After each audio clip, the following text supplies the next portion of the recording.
đinh trong ban chụp chụp trong ban đây mình nấu liền thay bạn mùi mình nó ăn rồi đuổi mì hay nó có mát lái số thì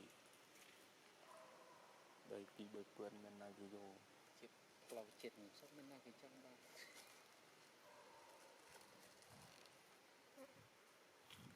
là mơn rồi này tìm mỏ tìm chụp mình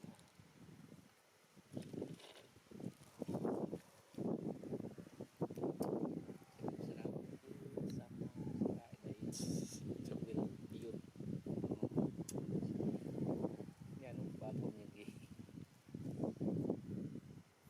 để tôi du cắt chứ nhỉ nghe nó lâu rồi với đang chài này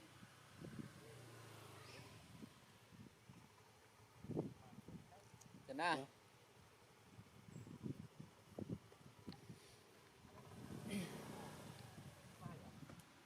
chưa muốn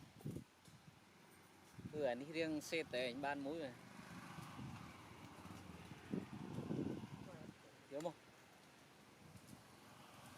đi điềm chợ trừ taxi á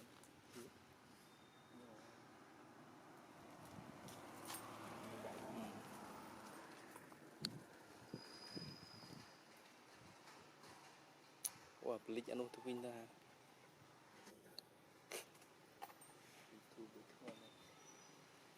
trình nào về sợ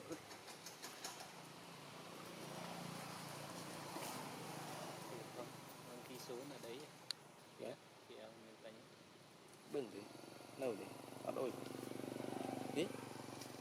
hôn còn nó nghi đi chậm rồi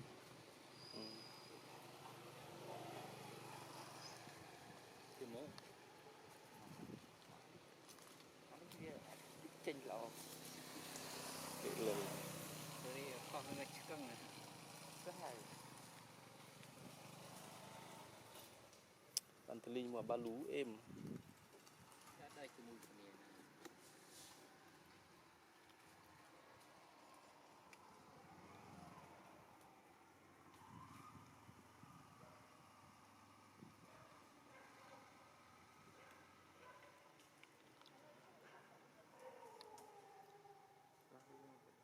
nè YouTube ở đây này khôi gì vậy coi này tên là sao mũi sao thì làng nó cái em mày tên muốn tôi tên là cái em xuân thì không biết xe mấy nó là nó cũng chẳng nữa mình buồn họ có ăn uống đi sao chịu không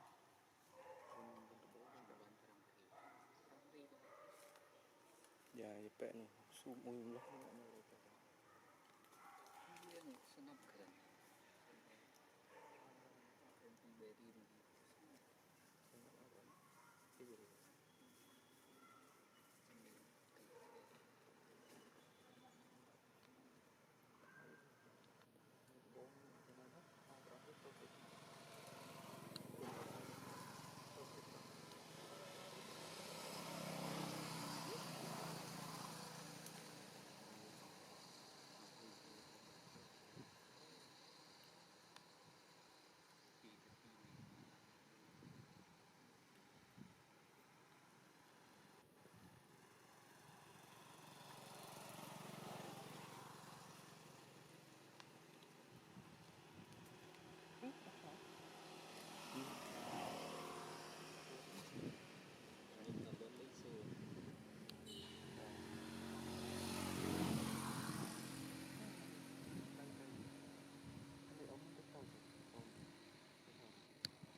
Vì mà nâu việc cái đào gì, mẹ ơi.